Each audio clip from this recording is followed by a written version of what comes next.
cause I'm about that.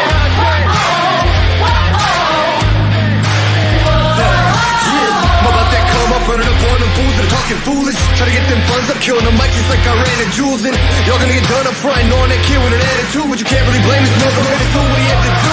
I'm about that cash flipping, I'm getting it on and off the market. Not about that VIP, not me, not never been a fan of carpets. All about that RIP for all of my Jesus gone departed. All about that finish what I started, I'm about that. Top down the night, you're not ready. We ride, cause we're about that. So high, we see the whole city. We own the night. Top down the night, you're not ready. We ride, cause we're about that. So high, we see the whole city. We own the night. Know that I'm about it, want a man I can bring the drama. But it ain't by chance I'm fucking rapping, you don't really want a problem. Made a little cash in the back end, but still rapping like homie starving. Yeah, y'all gotta ask who the man is, hope I'm gonna be like, beg your pardon. I'm about that. Top down the night, you're not ready. We ride, cause we're about that. So high, we see the whole city. We own the night. Top down the night, you're not ready. We ride, cause we're about that. So high, we see the whole city. We own the night. What's up, everybody? Happy Monday to you, and welcome to another week of the YSN Power Hour. DJ Yoakley with some of my good friends along with me. We got some people on location right down below. Michael McKenzie is in the Berg getting ready for the Pirates game tonight.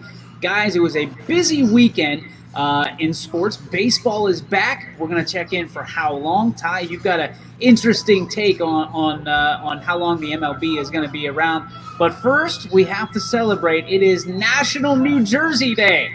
So all you New Jerseyans out there, congratulations and happy New Jersey Day to you. And to honor New Jersey Day, I would like to hear your favorite New Jersey athlete of all time. I'm going to start it off, and I'm going to go, not really New Jersey, but I guess he played for Jersey. It was Stephon Marbury, who has a documentary on Netflix right now. I saw it. I do not recommend it because it's completely garbage, but it's interesting nonetheless. Stephon Marbury, my favorite New Jersey athlete of all time. Paul, do you have any New Jersey guys or gals that you appreciate? Tony Soprano. That's not. I mean, I don't know. There's nobody from New Jersey I can think of. I mean, there might have been a hockey player from the New Jersey Devils. That'd have been about it. Devils. All right, let's hand it off to Quinn. He's got to have a New Jersey somebody. Yeah, Shaq. Shaq from New Jersey. Okay, respect. And Vinny Tight Shirt right next to him. I got nobody. By the way, I do not know a Jersey athlete. How did you sneak that shirt on? I was say, who'd you steal a Bulldogs jersey from? From the hair over there, it's really tight. It is really tight. There's no doubt about that. Jamie Thompson, your thoughts on your favorite New Jersey athlete of all time? He's trying to take it off. This will be more entertaining on camera. Well, first off, Tony Soprano never had the makings of a varsity athlete. So I'm going to have to go with Marty Brodeur, former goalkeeper for New Jersey Devils. When I first got into hockey, which I'm really not into, but I was a huge Devils fan. Nice play. Michael out in Pittsburgh with providing the music that's going to get us a copyright infringement. What do you got? I'm going to be honest. I really don't know too many New Jersey athletes, so I don't really think I'm educated enough to make an answer. Okay. Anthony's looking one up, I think, right now. Anthony, who you got? You took mine because Marbury went to Georgia Tech. It was right in my wheelhouse. Mickey Mantle. Dang, I'm gonna go with the New York Giants and Michael Strahan. So okay, they play in New Jersey. I respect that. Technically, so Guys What- are phonies. Just What's the picking matter, guys who play in New Jersey. You're just picking guys that are playing in New Jersey, not actually from New Jersey. They play in New Jersey. That doesn't make them from New Jersey. Like Mickey Mantle's from New Jersey. Shaq is literally from New Jersey here we go. and never Who played. said Mickey Mantle's from New Jersey? I did. Jeffrey.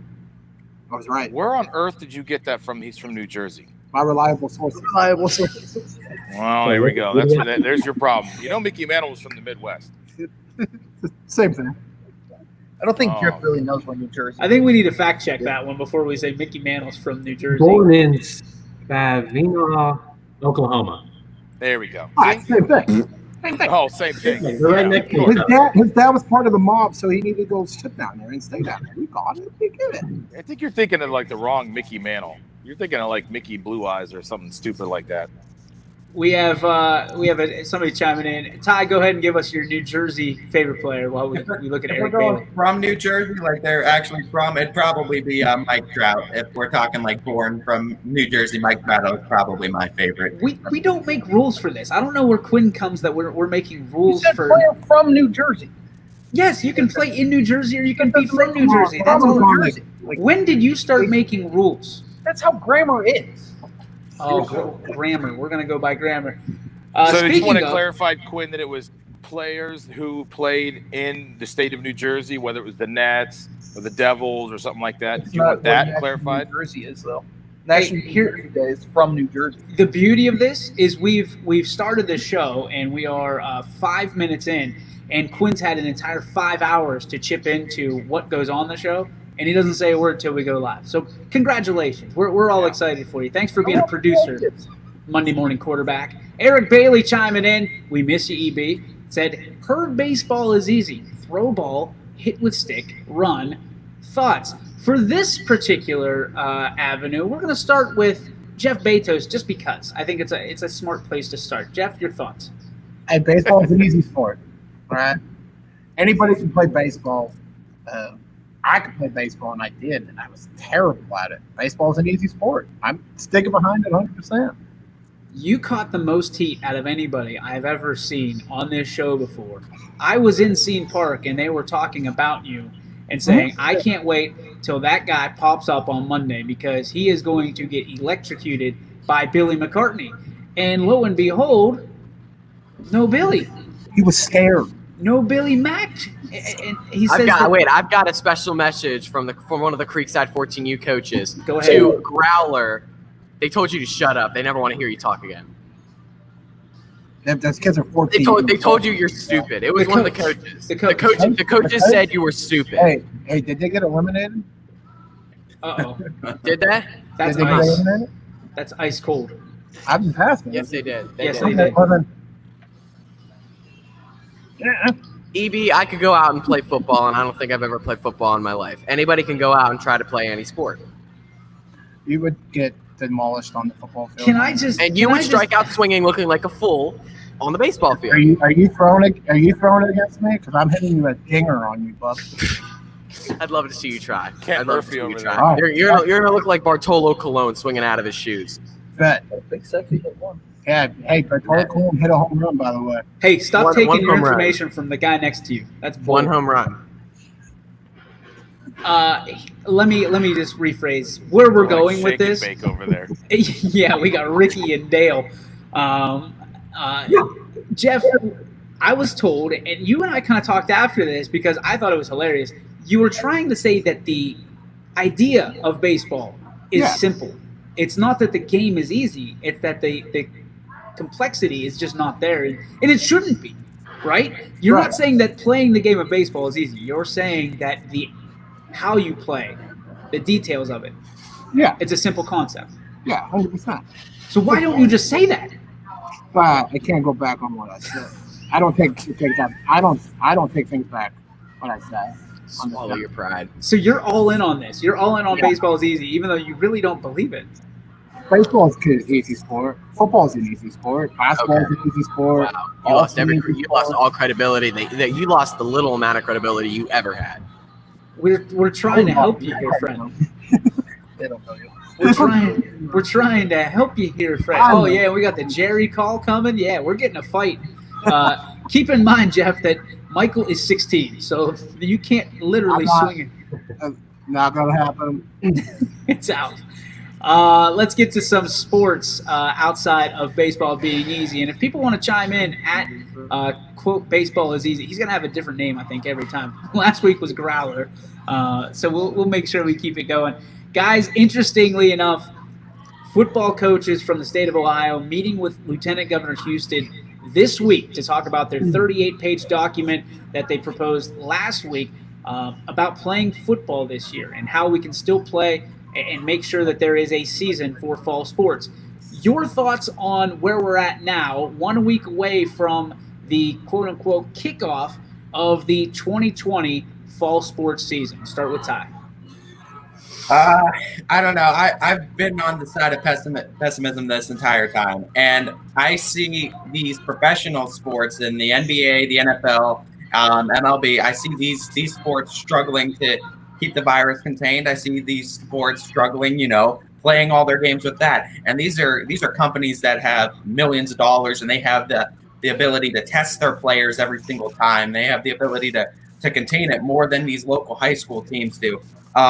I would like to see a high school football season start, but I mean, with the lack of money and the lack of testing that you got to imagine that these high schools are going to have anyway, I don't see how they're going to be able to manage it when these professional organizations are barely unable to manage it. I'm with you. Anthony, what's your take on the Football Coaches Association heading out to talk to Lieutenant Governor Houston? What do you think is being said?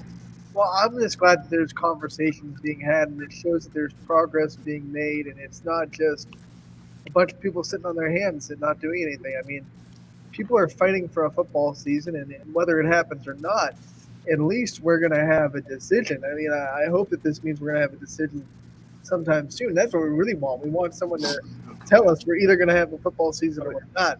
That way we know what to do.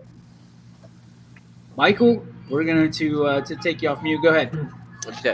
So I think that there's going to be a lot of ideas proposed: shortened season, delayed season, on time, everybody's playing each other's season, spring season, which I believe is going to be what happens, because we've had baseball and softball all summer in places like Bobstein Park with Class B, and we have had no coronavirus outbreak. Everybody has been able to contain the virus, so why not switch up spring and fall? Now, everybody's going to be asking the question, well, what happens? How are you going to switch it back? I think you're just going to have to switch it back right after spring football season. You might be having to jump right into a fall football season right after. It's going to be a hardship on the kids, but I think that's going to end up being what happens. And I mean, it's been the same email for the past 4 weeks. I think that email is going to be changing from the OHSAA to these coaches, instead of just we're going to continue as planned. Next week's email, I believe it's going to contain the announcement that we are going to switch fall and spring. We're going to have baseball in the fall, softball in the fall, track and field in the fall. We're going to move football to the spring, and we're just going to have to jump right back into it the next year. I got about. I don't think that's gonna. I don't think you can happen right now because it's too close to the season. You're screwing over spring sports again, and that's not a good look for anybody, especially if the OHSAA backs this, and I don't think they will. Jamie, your thoughts on? I mean, you're a baseball guy. I mean, would you be okay with baseball and football being flipped and maybe getting shortchanged again? I mean, if it had to happen, I'd be okay with that because, I'm a baseball guy, but I'm also a football guy. So if I had to switch my seasons in order to play both sports, I'd be all in on that. And I'm sure really any athlete you ask would probably feel the same way. Growler, your thoughts?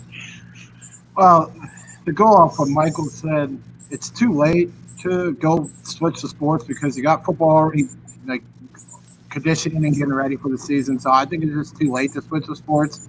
And if you were going to do that, switch the sports from football from fall to spring, you would have to do that right before the school year ended, and that would have made it a lot easier to get everything game planned around it. I'll just, hopefully we have high school football. That's the big hope. Quinn, what do you think is going on in those? Well, what will go on in those meetings between the Lieutenant Governor and the Football Coaches Association? I mean, I would imagine it's pretty much them trying to lay it out so that it all works. They came out with all those guidelines or rules or whatever you want to call them, 2 weeks ago or something like that, where they were proposed out. I would assume that they're going to probably be talking about that a lot more in depth. Just trying to figure out what to do, because I think it is too late as well. I think it's too late to switch anything, and I mean, everybody's been practicing now for a week or so. I think it's just too late in the year, and they got to figure out how to make it work so that they can have football. Paulie, you're a coach. Talk to me about your thoughts. What you think would the conversation be inside those four walls? Well, going back on what the governor said, when those when the Coaches Association put their thing out there, they did a lot of the stuff they put in there, and then he kind of alluded that he was going to say there's some more stuff we would like to see. So I think they're going to put some more restrictions in there. Right now, I think football is going to be all or nothing. And I think what's going to shut football down, I don't think it's going to be the governor, believe it or not. I don't think it's going to be that. I think it's going to be the individual schools, because I think what's unfortunately going to happen is kids are going to go back to school like normal, like they're supposed to here in the next month. And over the weekend, I was with some other educators at a couple functions, and they are anticipating, honestly, school being back in session for maybe a month. And then they're going to shut it down again, because you're going to see kids get sick, and they're going to, if one kid gets sick, a school's pretty much going to shut their entire school down, because that one kid could have been around 25, 30, 100 other kids, and they don't need that. And the bad thing is, you've got people who are saying these kids need to get back into school because their immune systems aren't used to being around other kids, Right. which is what gets those kids and what's built it up. They're used to, okay, they get a cold, another kid gets a cold, it's okay, their immune system builds up, they're able to do that. They've been out of school for 5 months here almost, and it's like these kids need to get back around that. And then it's going to happen, they're going to get sick, they're going to have a cough or a sneeze or something like that. And the bad thing is, I think the schools are going to shut down, and as soon as the school shuts down, there's no way you can justify, our kid's learning remotely from home, but he can still go to football practice, or she can still go to volleyball practice. Well, there are ways to justify it, because it's being done. It's being done here locally. So there are ways to justify it, but I think there's a lot of people that are scratching their head thinking, I don't understand how you do one without the other. You know what I mean? Or do one without shutting down the other. So very, very interesting concept, guys. Yeah. And one of the segues we have, Champion is postponing their all sports activity until August 3rd. Now, we just talked about it, the August 1st kickoff date of fall sports officially. So Champion a little bit behind that. And to clarify, none of their athletes it was contracted with the virus. It was someone who they had, it was contact with someone who had the virus. So this is just a precaution. To me, this is a fantastic idea. What do you guys think of being able to protect their student athletes? We'll start backwards with you, Paul. Well, I mean, and that's what they have to do, because if they don't do that and then one of those kids gets sick, then you're going to have a parent just flipping out going, why didn't you try to protect our kids and keep them away for the 2 weeks that they need to get away from the disease? It's like I said, it's going to be, to use a old saying, it's going to be a shit show. And because as soon as one kid gets it, it's going to go down there. I mean, the schools are going to have to either push their stuff back, or they're going to end up canceling it or stopping. And that's going to be the bad thing. Is I'd love to see it. Don't get me wrong. As a high school employee and as a high school announcer for our company, I want to see the sports out there. But realistically, I mean, it's going to be all or nothing. And if they don't take care of it and do it the way they should, then it's going to get shut down. And I don't see it flipping. Again, like everybody said earlier, like to flip it, it's too late to flip. You can't come out here and say August 1st, we're going to bring spring sports in. Well, now you're screwing them in a second season. They lost an entire season last year. Now you're going to mess them up, because kids are not going to have enough time to get prepared unless you plan on playing in the November, which is unrealistic, I think, either. So I'm with you. We might not see football. No, we might not. There's a legitimate chance that doesn't happen this year. Quinn, let's go to you. Yeah. I mean, I think Champion's doing it the right way. Like Paul said, I mean, if it's what's necessary. It's kind of a extreme precaution, I guess, when you break it down, thinking that you got to shut down everybody. But the way that the virus spreads and everything like that, I mean, it's the only way you can do it. And I think Champion's handling it the right way, honestly. Growler? Well, Quinn summed it up for me the best way. You have to take the best safety precaution that you can take. And if that, one kid was around someone that had it, you had to shut it down as quick as you started, because it spreads like that, like wildfire. I'm interested, Jamie. I mean, when you look at this, you've been that part of that Trumbull County that has been kind of on red, on high alert Since then, things have slowed down a little bit. Do you feel a little bit more at ease, and do you think the Champion, which is part of your county, correct, is doing things the right way? Yes, they are. And yeah, I think Champion's doing the right thing. I mean, and I hope that all schools will be able to take that responsibility and just not only look after for their athletes, but athletes that are in their conference and the teams that they're playing as well. Love it. Michael, your thoughts as you sit in your mask before we started. Talk to me about your thoughts on Champion and how you feel that they're handling this. I think they handled it the perfect way. You see all these protocols in place for the NBA, NHL, MLB, these upper levels. They have these protocols in place to slow/stop any possible spread. And Champion at the high school level followed those similar protocols. They handled it the perfect way. They handled it the way that the upper levels would do it, and they did the absolute right thing in this exact scenario. All right, Anthony, you've got the right take. I think the same as of ours, but you also have a little bit additional to that. Yeah, it's going to be fun because this is going to tell us how schools are going to handle this whole situation. If they're going to be overly, I don't want to say overly cautious, but if they're going to be super cautious or if they're going to be not super cautious, that's what's scary about sports because you don't know what each school is going to handle this situation like. So Champion could handle it perfectly, but if someone else down the road doesn't handle it perfectly, then that's scary to go play that other school that's not handling it the way they should.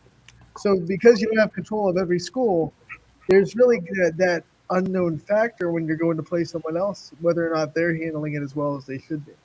Ty, let's put a bow on it.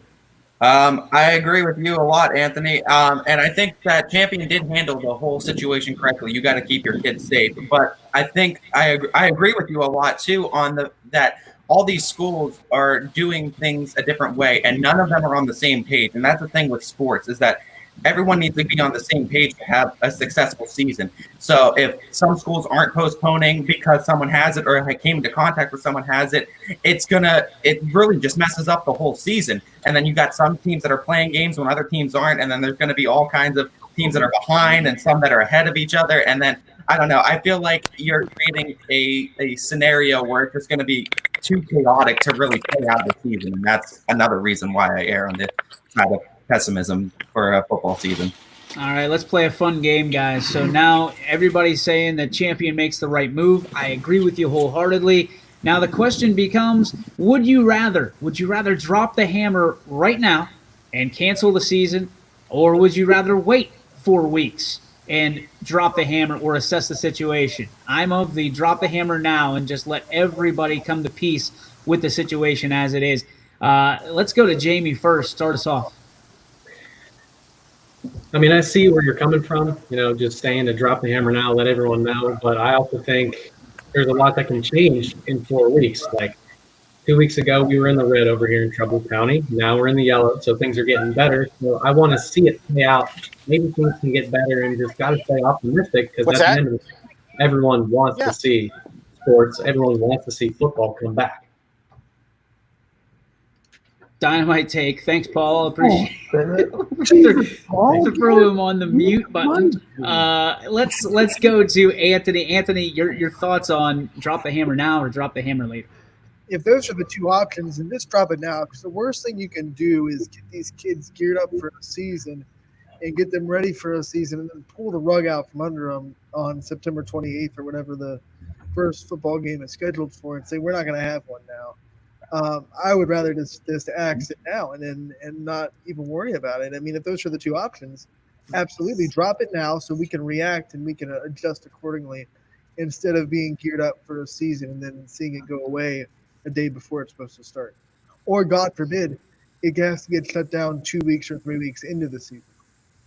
All right, let's go down to the dynamic duo down at the bottom.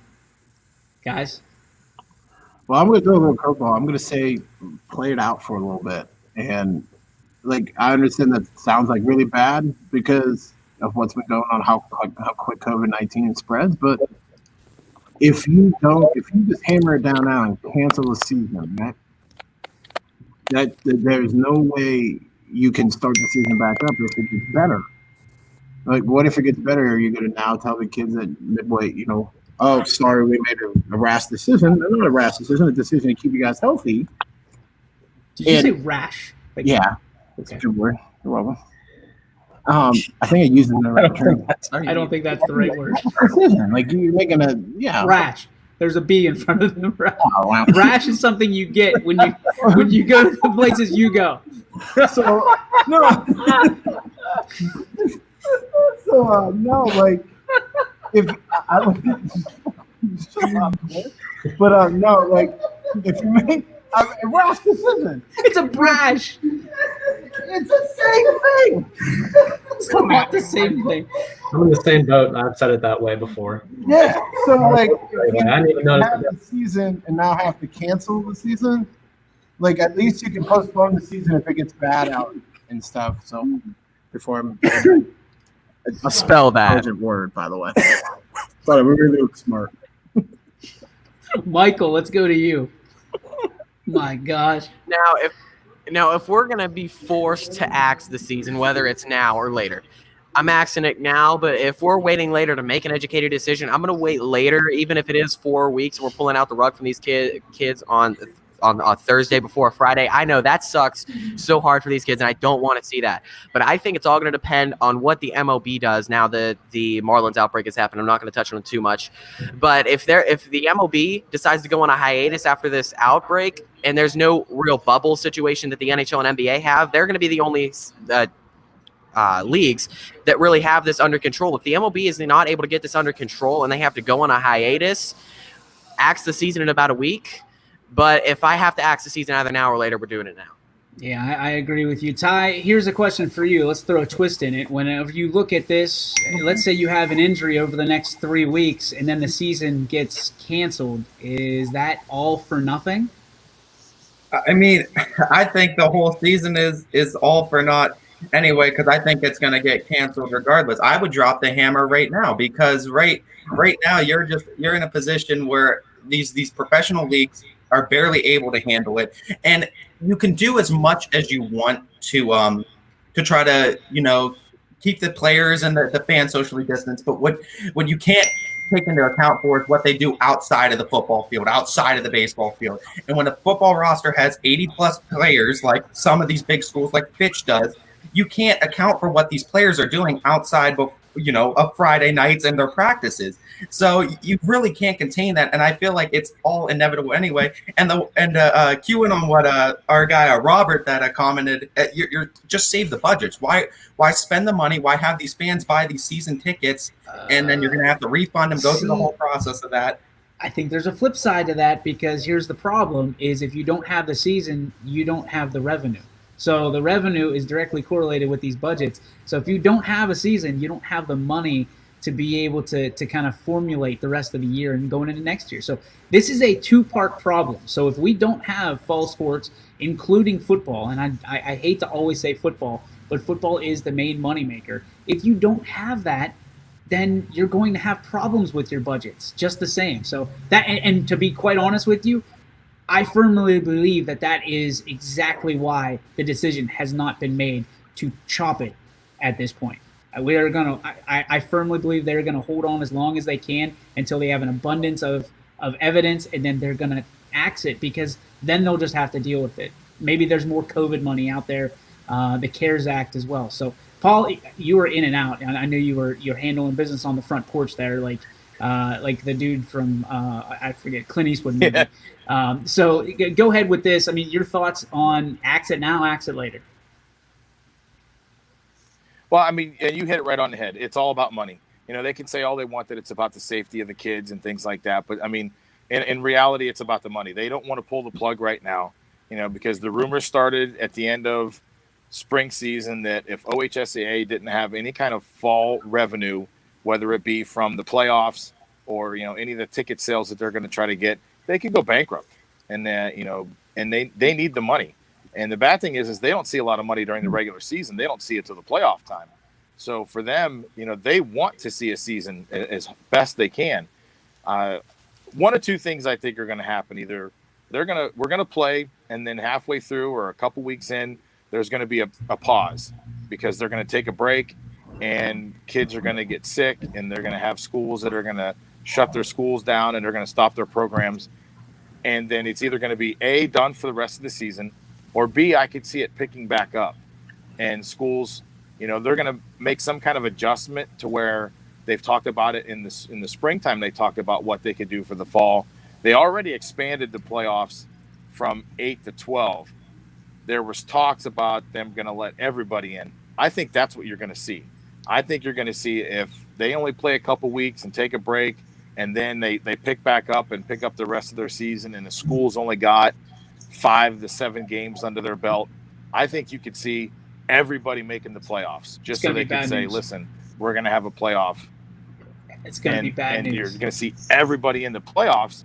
Not good. And that's going to be, bad news is putting it lightly. It's going to be chaotic because now every single high school in the state of Ohio is going to make the playoffs. And you talk about kids being concerned about playing each other, whether they're in the next county or the next town.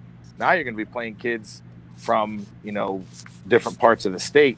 And it's going to be very hectic. So we're going to talk a little bit more about the effects of Corona on the regional and national scale in just a little bit. But before that, a champion was crowned in the Mahoning Valley League over the weekend. We'll talk about that. We'll also talk Class B playoffs, the Major League Baseball canceling 2 series tonight. And we will talk about the opportunity for Major League Baseball to lead once again.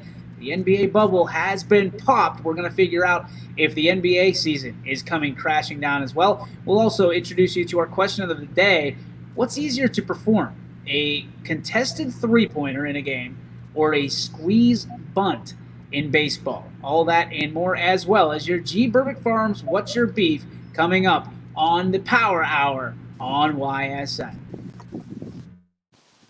Hello, I'm Greg Burbick with G. Burbick Farms. For the last 100 years, my family has farmed in the Columbiana and Mahoning counties. I began raising cattle in 1996 with the goal of providing a better product for you and your family on the dinner table. Our grass-fed and grain-supplemented Black Angus beef are raised with no hormones, steroids, or antibiotics. We're known for our hometown-friendly service and incredible tasting products. We're locally owned and have customers across the tri-state area. Our products go from our farm to your family. Stop by our farm on New Buffalo Road or visit us on the web at gburbickfarms.com. Don't forget to like us on Facebook. G. Burbick Farms, it just tastes better.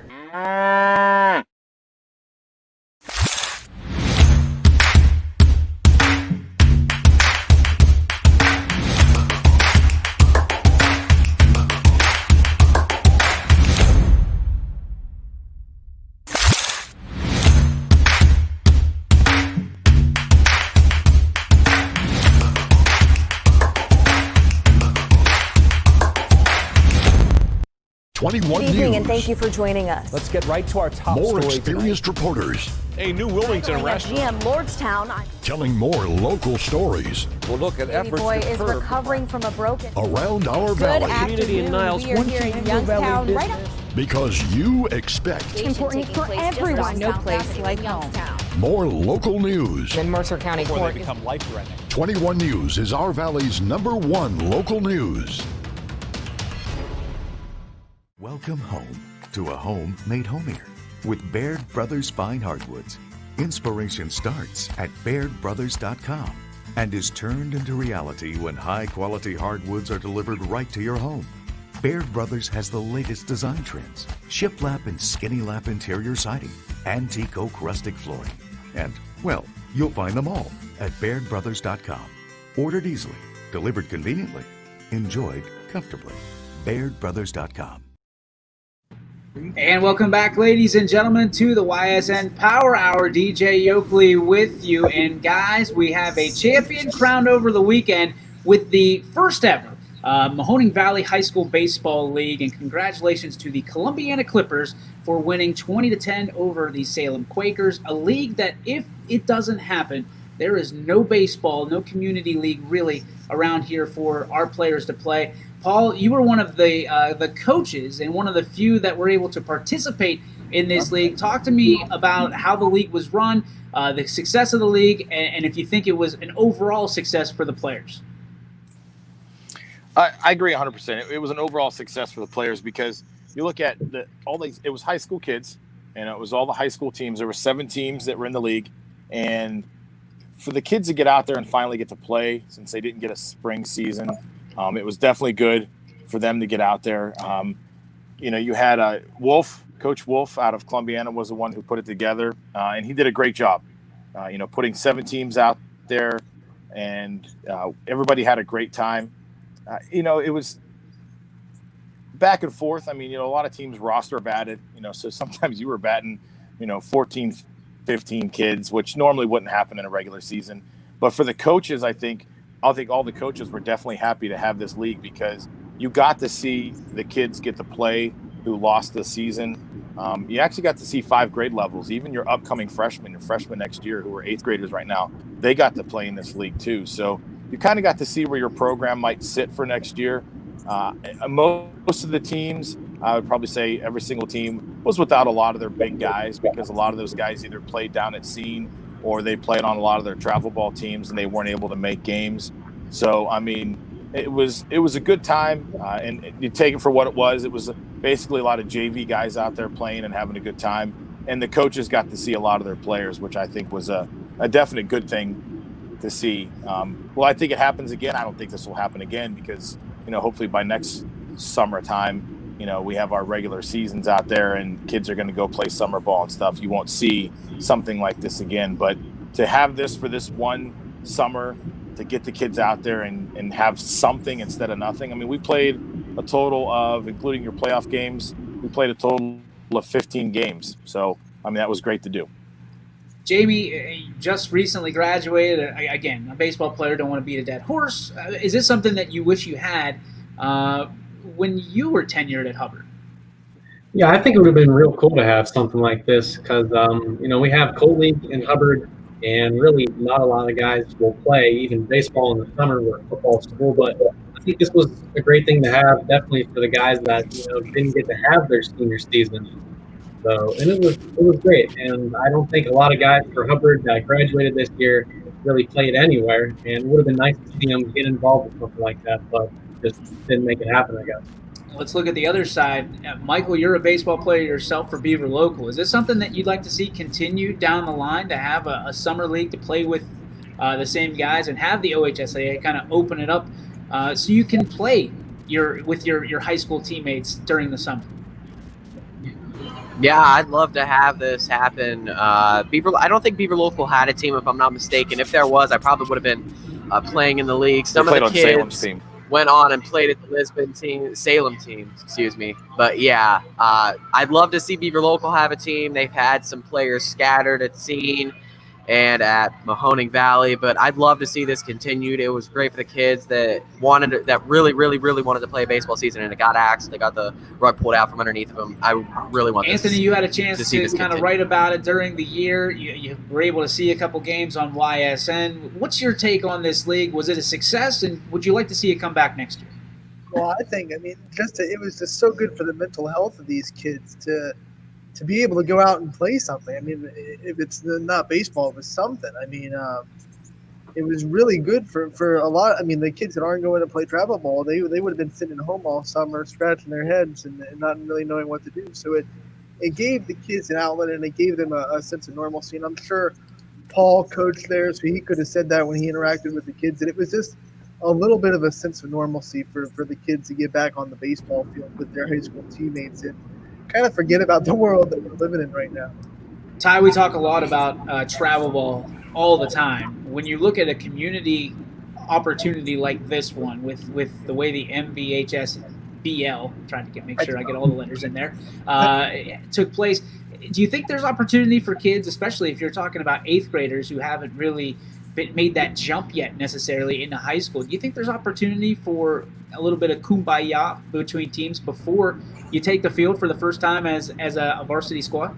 Oh, I think so, absolutely. And I think a league like this does a really good job of how everyone else alluded to as well, about just getting those kids that, aren't on those travel ball teams. It gives them a chance to play and gives them a chance just to have something to do over the summer. And if Paul is saying that it was a success, he coached down there, I have no reason not to believe him that it was a success. And if the kids enjoyed it, if it was a great time for the coaches, and it was just something for everyone to really get out there and do, and, have a chance to interact with each other in, a safe manner that also provided them a little bit of escape from the real world. I think it was a tremendous success, man.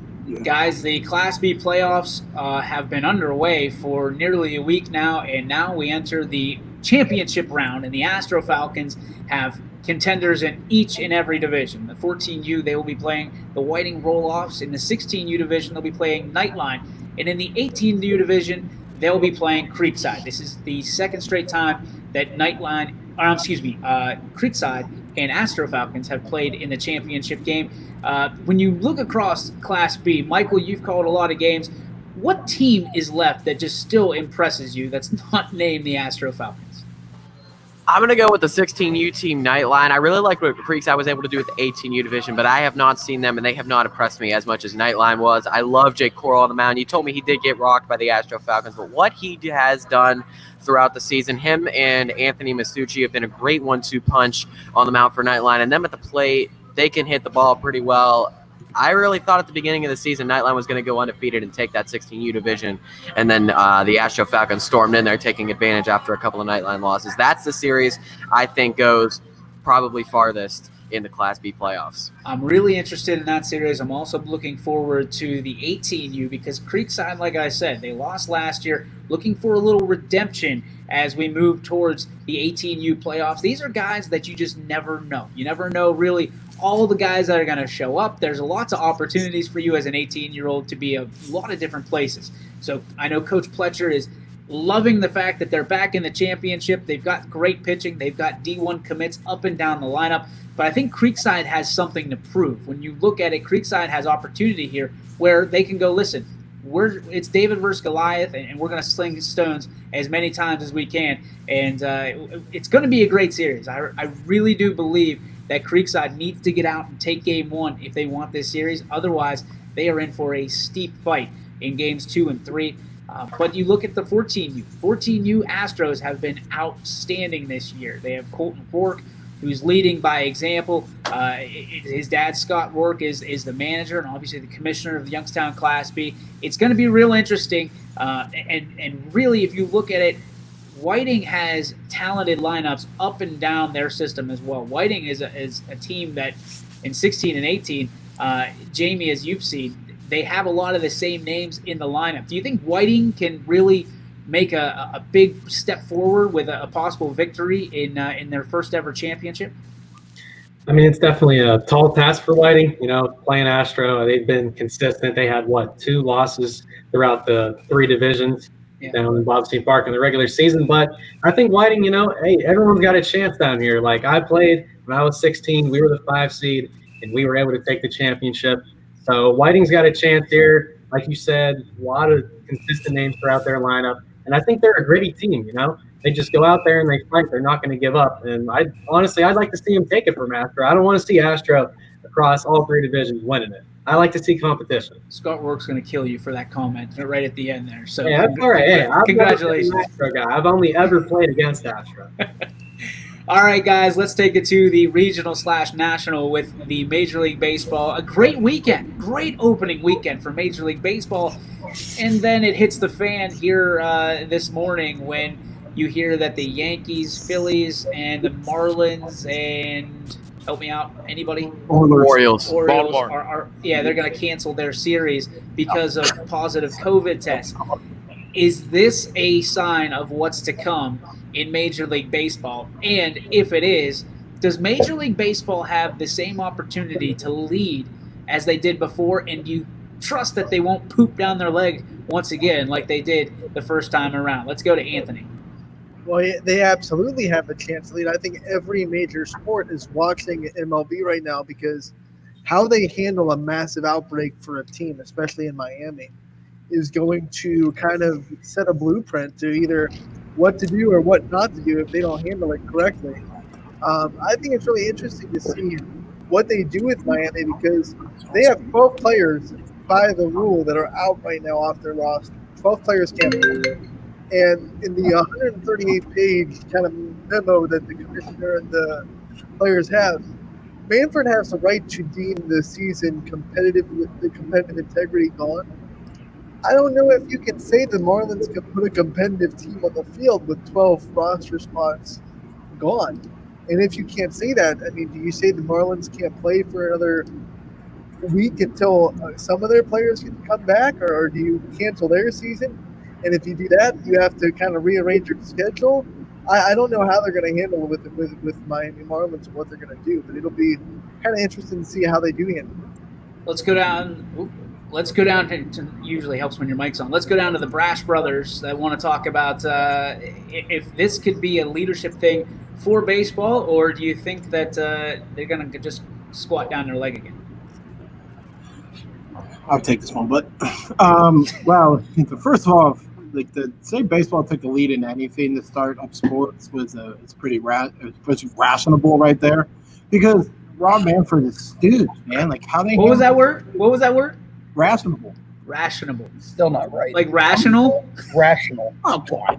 Okay, well, doesn't matter. And But you wanted to take it. yeah, I got it. You're not talking baseball. I can talk baseball. Oh, okay. But I basically what baseball is going to do and what Rob Manfred's going to say is that you got to quarantine, Philly and Florida for 14 days, and then you got that series canceled with the Yankees and Philly playing, and then you cancel the Florida Marlins series against Baltimore, and then you move on from there.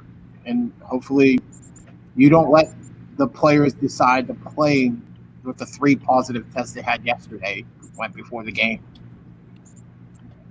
All right, Quinn. No, you got to, I guess, bubble them. I mean, there's nothing else you can do. I mean, you don't want to cancel baseball, I guess, at this point, but I don't know what else to do. I really don't. Ty, let's go to you. Yeah, I mean, for it to be already where you only got through one series of baseball and already dealing with this, it's something that you kind of expected. The way you got to handle it, I mean, it makes the Marlins inevitable to make the playoffs. Like they're in a position rather that it's hard for them to make the playoffs. But I also think that's why that baseball did the whole expansion too, from 10 to 16 teams that make the playoffs and everything, to try to give people a chance, because they know that these teams are going to be dealing with their COVID tests, and players are going to go positive, they're going to go down, and you've got to try to give everyone a chance. But I don't know how MLB is going to handle this whole outbreak. You hope to see them lead, but I don't know how you would handle it, because if you cancel a whole series, do you play double headers now throughout the season? And like, if there's multiple series canceled, how many double headers do you play, and how many, you're putting strain on your pitchers, you're putting strain on your players if you have to play 6 double headers in a 60-game season. Michael, go ahead. Now, for roster-wise for the Marlins, I don't know if they're going to have to cancel any games, because they've got these satellite rosters. They've got 30 guys that they had to cut from the roster that they started with in summer camp. So those guys are going to have to come up and fill some pretty big shoes with the Marlins. But another mini outbreak that is flying under the radar, the Reds had 3 positive tests. What is that going to be an outbreak? What are they going to do with the Detroit Tigers? They were the visiting team. Luckily, the Reds are on the road now, so that's not going to be the same issue that it was in Philadelphia. But I think that the MLB, they've got the eyes of the world on them. They're setting the bar for the teams like the NFL, maybe not the NBA and NHL, because they've got some pretty strict bubble rules. The NHL had 4,000 tests. None came back positive, so that's good for the NHL. But the MLB is setting the standard for what the NFL is going to have to do come fall time. But they got to make the right decision here, whether it's go on a hiatus tomorrow, which I believe within the next week MLB goes on a break at the very least because of this Marlins outbreak. But we're going to be seeing some interesting things going on with the roster spots needing to be filled, multiple outbreaks in multiple different teams. There's a lot of that's going to go on that's going to put MLB at a hiatus. Here's where it gets interesting, because you talk about Major League Baseball and the positive tests, and now you move on to the NBA over the weekend, and something that we discussed earlier. The only way that if you have no tests positive, right, is if somebody gets a little lonely at night and ends up going outside the bubble. And sure enough, not even opening weekend, here we are, one of the players in the NBA decides that he's going to go to a gentleman's club, and against everybody's wishes, he comes back and doesn't tell anybody where he goes until he's questioned by, I think, security. So when you look at this, guys, does that situation of one player looking to have a good time, maybe he's a little bit lonely, who knows what that situation. First question is it the stupidest thing that could have been done in the NBA? And secondly, is there a worse place that you could go to contract the virus? We'll start with you, Ty. Probably not a worse place that you could go to. I don't know. Maybe unless you go into like a hospital or something that's dealing with that might be the only worst place to go. But no, it's incredibly stupid, especially if the NBA came forth and said, like, we're doing this bubble. This is the best way we're going to keep everyone safe. Don't leave this bubble, and then you go ahead and leave it. If you weren't okay with leaving the bubble, but you wanted to play basketball, you either play basketball or you opt out for the season, because these players have the option to do so. So, I mean, like I said, though, and it goes with all sports too, professional, high school, whatever. You can only do so much in the confines of a court, in the confines of a field, because what those players do outside of the games, outside of the practices, you really can't control what they do, and that's where the issue is. Anthony, anything to add to that? Wow, I mean, you just nailed everything on the head. I mean, as far as places that they could go that could be worse, I mean, sure, you could probably think of a couple, maybe a crack house or something, but I mean, Hey, coronavirus is staved off by baby powder and glitter, so don't worry. Heard the rings were moving. I think Paul's going to have to answer for that answer. Those are things and names that you could find in Atlanta. Awesome.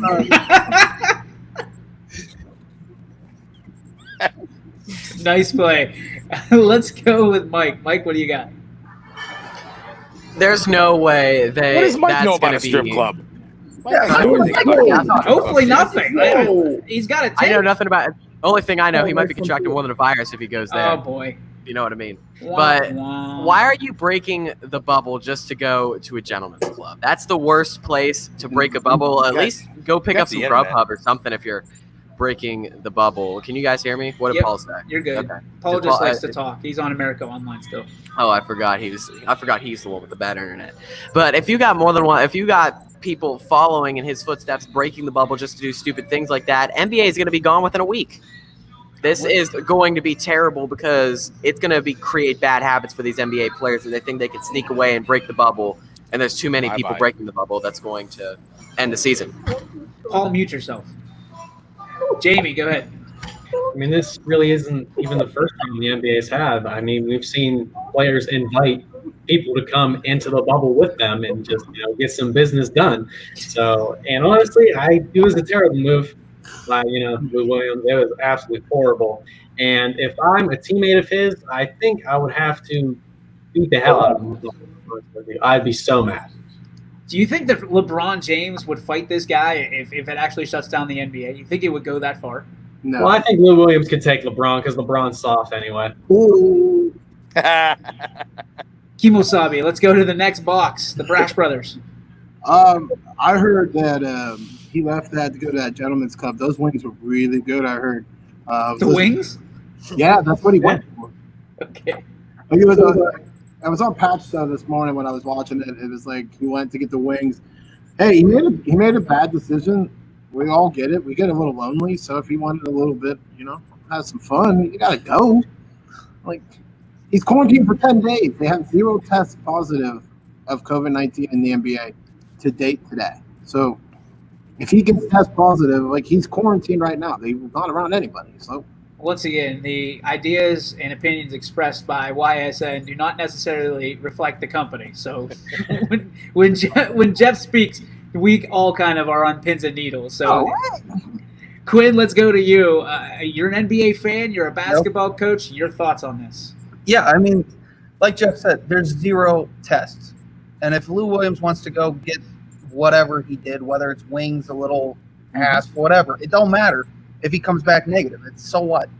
The fact of the matter is there's 0 tests positive and the bubble's working, even though people are leaving it. All right, Senor Paul, the floor is yours, my friend. Put a bow on this topic. Yeah, I mean, listen, they're going to get lonely, like they said, and they're going to want to get out. And it's a lot of guys who are quarantined together, who have got a lot of money, and they're bored. So what do they expect? I mean, and why I was waving goodbye was Because listen, if the NBA goes away, you're not going to see any tears from me. It doesn't matter. I could care less that they're in the bubble. Let them go play wherever they want because I won't watch it anyway. So it's not a big deal to me. But, I mean, they're going to have guys leave. I mean, guys are going to want to leave. They're going to get tired of being down there. And they're going to wander off onto the streets and go do something. So whatever. Well, it's funny enough. This topic was put in the show before the ESPN breaking news that the NFL will not do a bubble officially. Will not.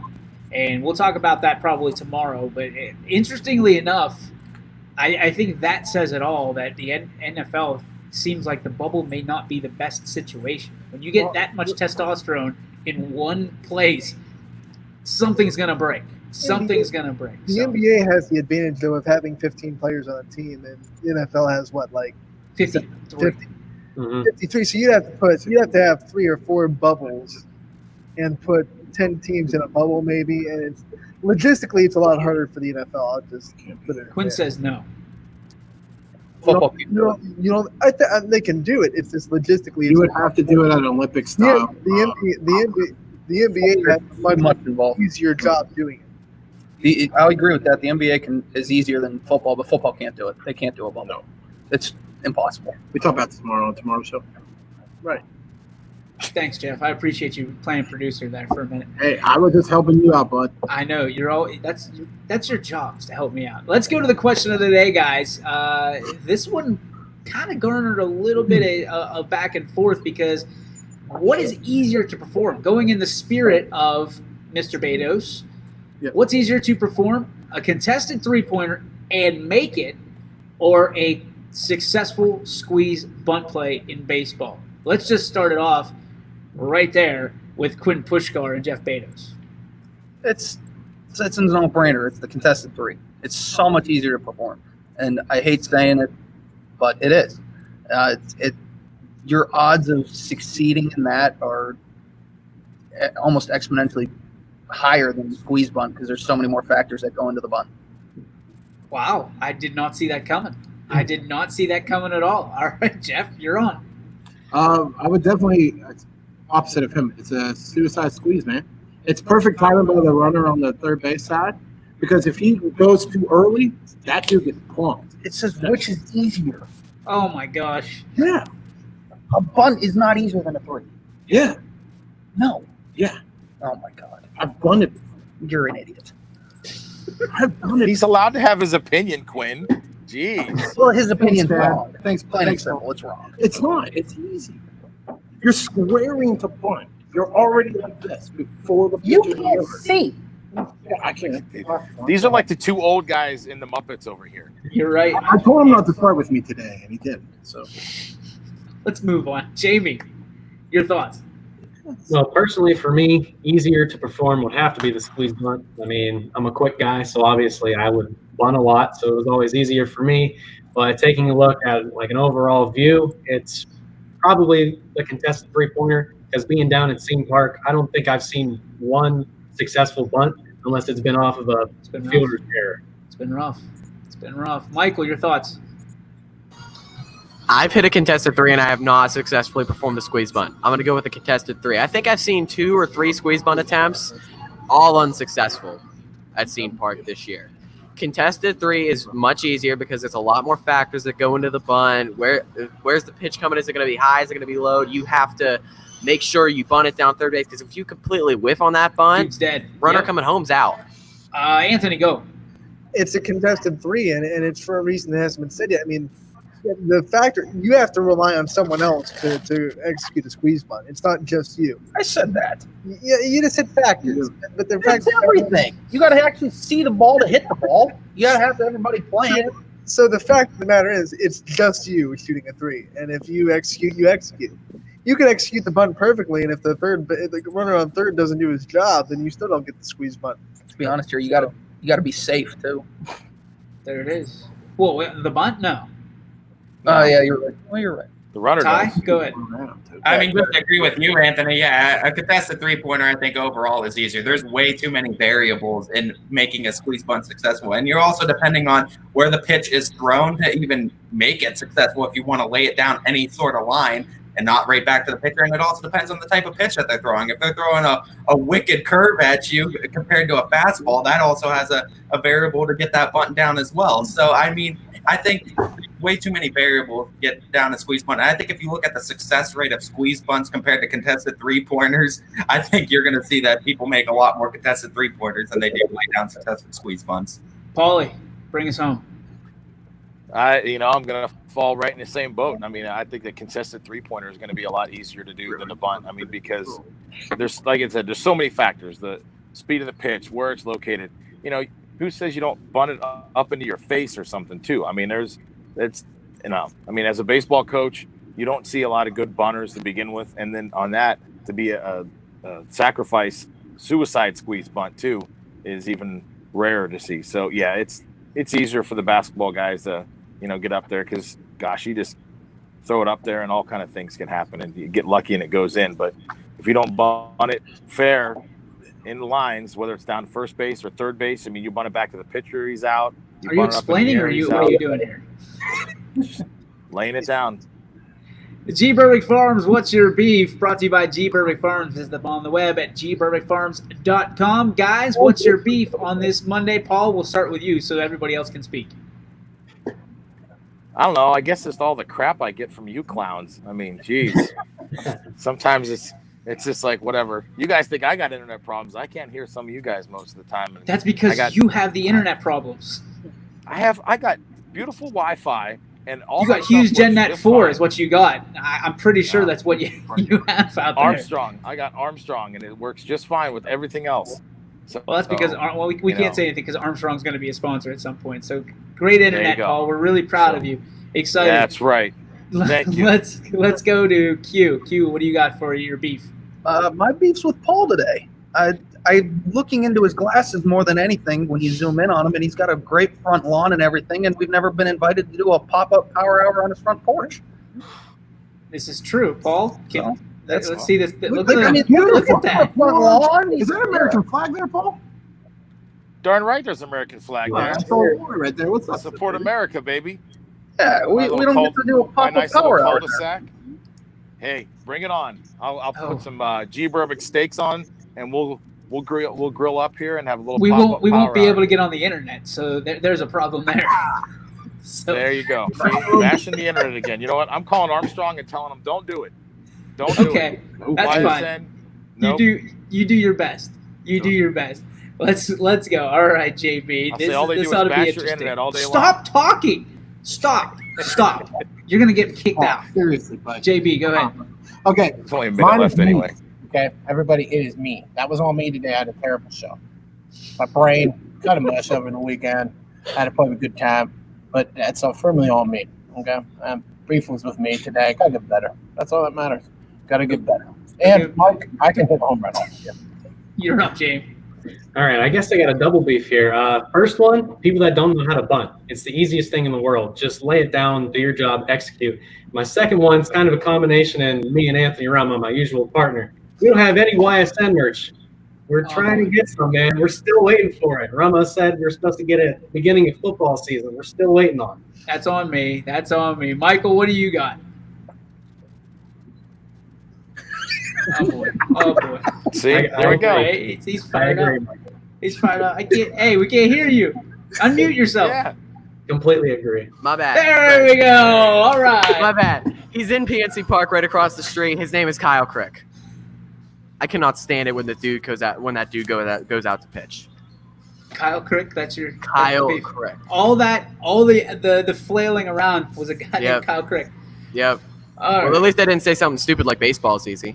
Oh, ouch, kabibbles. Let's go to Anthony. I was about to say that the fact that no one can bunt anymore, but Jamie took that. So I'm going to say the fact that we haven't heard anything from the MLB yet regarding on reaction to the Marlins and everything that's going on. I mean, we've heard from the teams, we've heard from the Orioles, we heard from the Yankees, we've heard from the Phillies, but I would like to hear something from the MLB stating what direction they might want to go.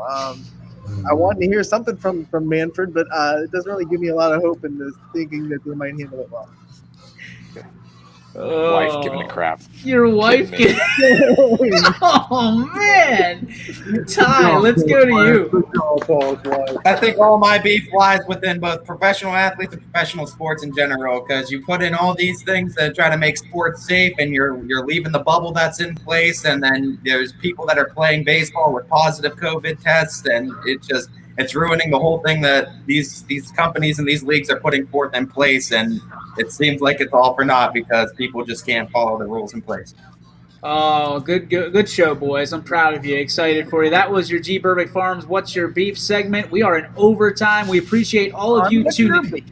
We appreciate all of you guys tuning in. We're against the clock, man. We gotta wrap it up. You don't want me off the hook. What's your beef? My beef's with Quinn as usual. So Thank you. yeah, there it is. Congratulations. That's my G. Burbick Farms What's My Beef.